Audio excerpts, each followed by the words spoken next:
Have you ever looked up at a giant skyscraper and just wondered, how in the world does all of that glass and steel and concrete stay up there, just defying gravity day in and day out?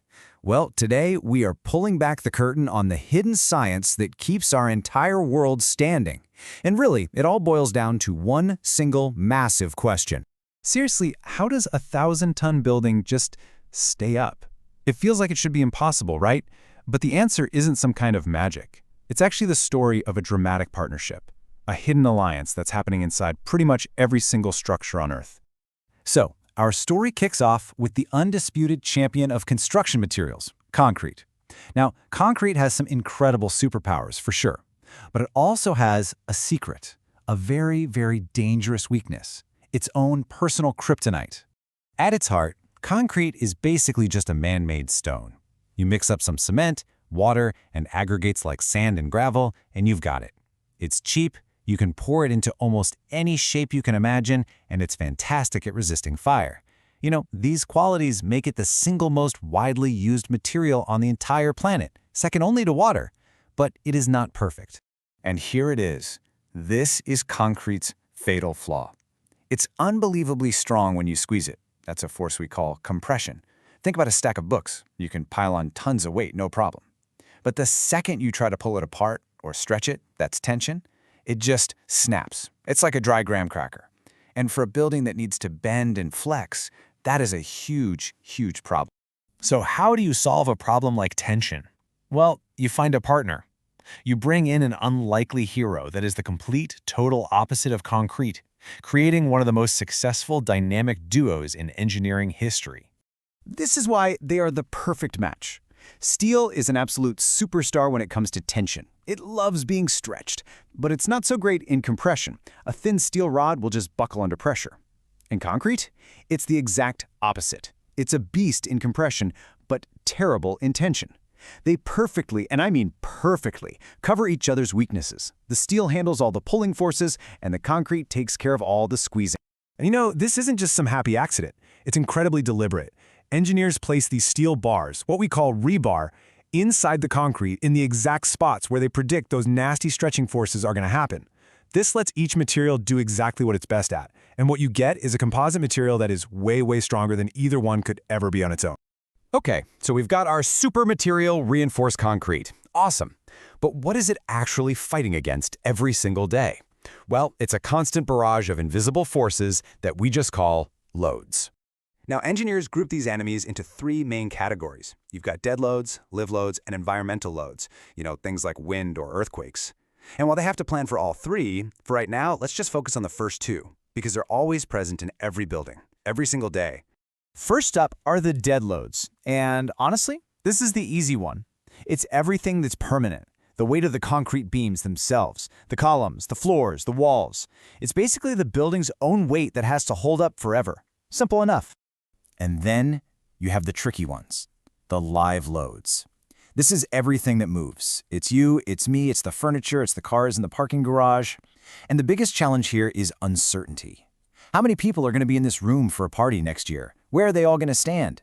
An engineer has to try and plan for the absolute worst-case scenario. And that word, uncertainty, that is the key to everything in modern structural design. So how do you build something that is safe even when you can't possibly predict the future? Well, you build safety right into the math itself. I mean, think about it. In the real world, things are never perfect, are they? The concrete you pour might not be exactly as strong as the sample you tested in the lab. The actual weight from people or snow might be way higher than you predicted. Construction isn't perfectly precise. So just designing a beam to be exactly as strong as the expected load, yeah, that's a recipe for disaster. And this is how they do it. This equation right here is the absolute heart of modern structural design. Now, I know, it looks a little intimidating with all the Greek letters, but the concept behind it is brilliant. On the right, you have the loads, all the forces acting on the building. And on the left, you have the strength, the resistance the building provides. The rule is simple. The left side has to always be greater than the right side. Okay, here's the really clever part. To create this huge safety buffer, engineers basically, well, they cheat. They cheat in favor of safety. For the forces on the right side of the equation, they multiply them by what are called load factors to pretend they're actually much heavier than they'll probably ever be. And then, for the material strength on the left, they multiply it by a strength reduction factor to pretend the concrete and steel are actually weaker than they really are. So what you're doing is designing for a beefed-up, worst-case scenario using a watered-down version of your materials. That's your safety margin. And why go through all this trouble? Why all this complex math? It's all to achieve this one number. This whole system of partial safety factors is designed to create structures that are so robust, the probability of a catastrophic failure is about 1 in 100,000. That is an incredible margin of safety, and it's built right into the design from day one. But here is the final, and maybe the most mind-bending secret of all.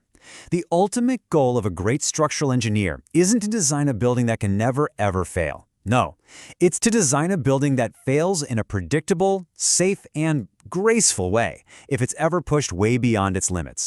You see, a structure can fail in two ways. There's brittle failure. That's when the concrete suddenly crushes. It's explosive, it's catastrophic, there's absolutely no warning. It's like glass shattering. And then there's ductile failure. That's when the steel reinforcement inside begins to stretch. The building will sag, big cracks will appear. It gives you a really clear warning that something is seriously wrong, giving people time to get out. It's gradual, like bending a paperclip back and forth until it breaks. So engineers are basically masters of controlled failure. They intentionally design beams to be under-reinforced. Now that sounds weird, right? Under-reinforced? Like you didn't make it strong enough? But no, it's this incredibly clever trick to predetermine how a beam will fail if it ever gets overloaded. It guarantees that the steel will begin to stretch, causing that slow, bending ductile failure long before the concrete has a chance to suddenly crush. They are literally forcing the building to give us a warning sign, choosing the safe path over the catastrophic. So that's the secret. It's an unlikely partnership between two very different materials, and a design philosophy built not to be unbreakable, but to fail gracefully. It's a whole system designed to fight the forces we can predict. But what happens when nature decides to break the rules and brings forces far beyond what anyone ever imagined? Well, that is a story for another time.